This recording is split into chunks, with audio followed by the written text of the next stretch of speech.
Hello and welcome back to my channel. If this is your first time here, my name is Messi and I am planning on entering the Webtoon 2025 contest. The contest was announced a couple months back, and while I have started making my behind the scenes production, my process is very slow, and this is due to the fact that I am a full-time university student.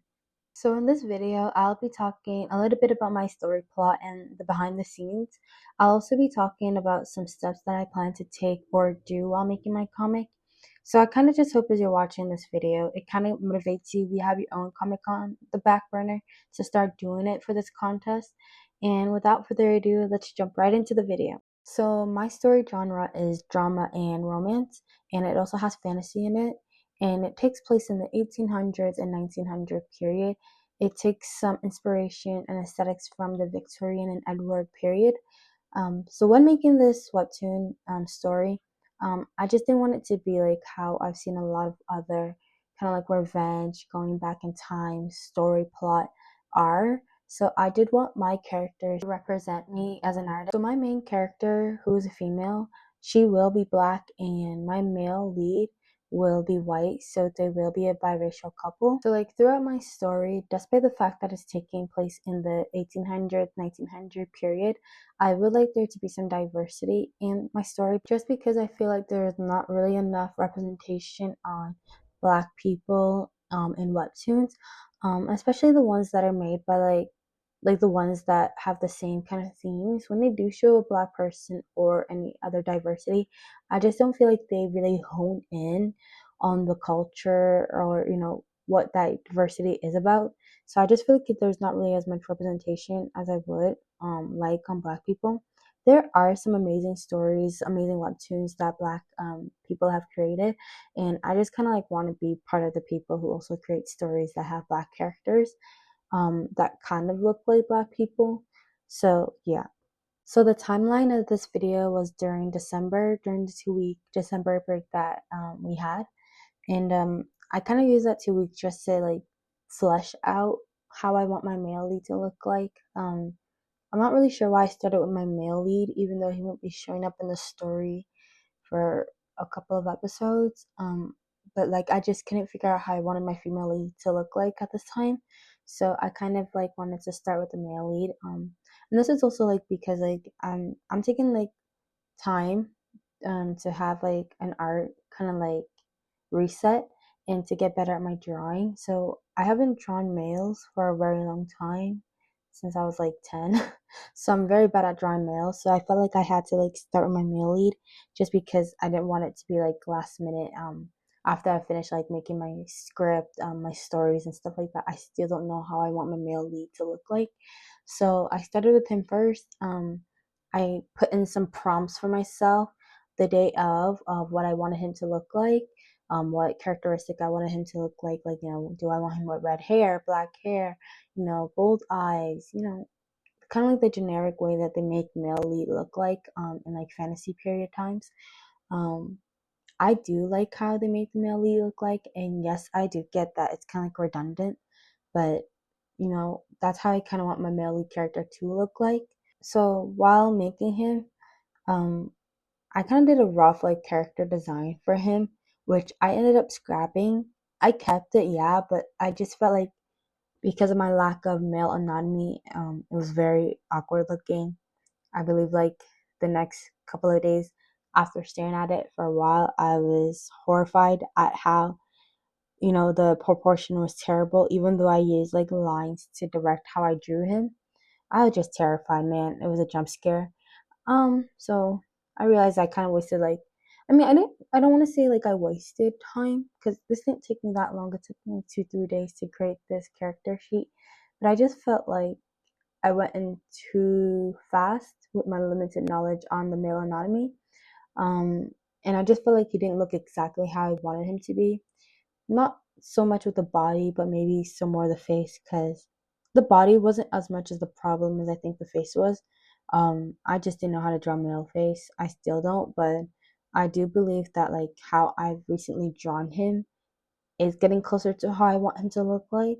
So the idea of the story came like 2 to 3 years ago from a list of webtoon prompts that I had. So that's why I'm really excited for this contest.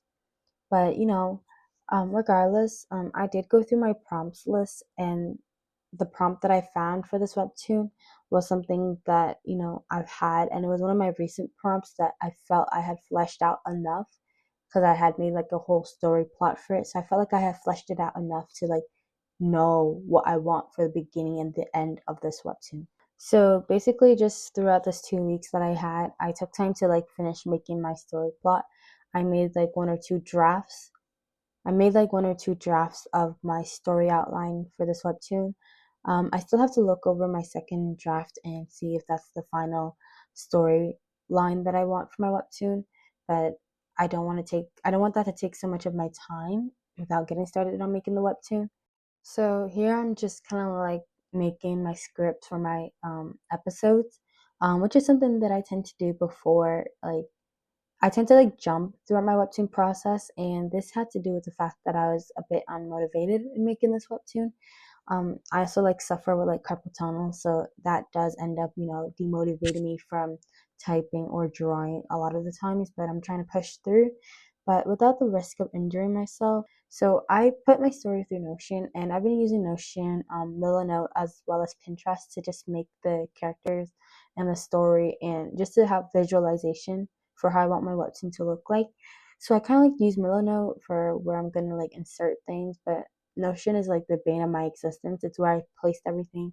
I've made myself like a Notion template of how I'm gonna have the characters look like, how I'm having the cover page look like, and etc. etc.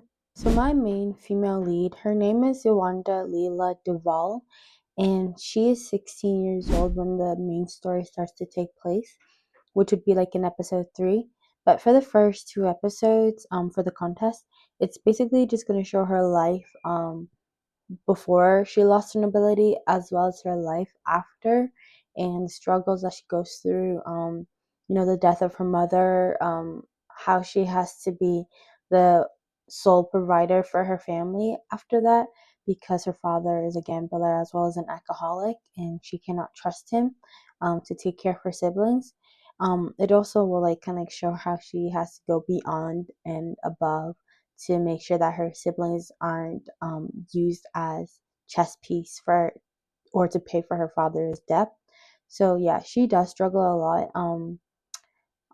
I don't want to ruin too much of the webtoon, but once I figure out like how I want the story log to be, I will talk about it in another video, as well as show like the cover page that I made for my webtoon. In my process in making my webtoon. So my second main character is my male lead, Valerius, that is Raven Karen. I can't really remember how I made up his name, but he's a second male lead, and he's a prince to the kingdom of Raven Scar or something like that. I wrote this all in my Notion, but I can't really think about it on the top of my head, which I should, as the creator of this webtoon. But regardless, a little bit about him. He is 17, I believe, or 18 when he will meet Yolanda, and they will basically meet like in a fantasy boarding school where they teach something like fantasy stuff that you see in a lot of webtoon, like how to fight with swords, nobility status this, nobility status that. There will be ranking in the school of sorts. So basically, it's kind of like the relationship that they will have in that school and out of that school. Um, I don't want to like ruin too much of the backstory for them, but he has had a tragic life as well. I'm not sure why I love making my characters have tragic backstories, but I think it just adds to the story plot. When they've had like one family member that have died, and they probably struggle with giving themselves to others or trusting what others say, or maybe they're the type to be affectionate and they want people to, or they crave attention. Okay, so I think this will be the end of today's video. I'm just kind of hoping that I don't give up on making this webtoon, and hopefully I have enough time to update you guys. So thank you for watching this video to the end and for your support. I'll see you guys later. Ciao!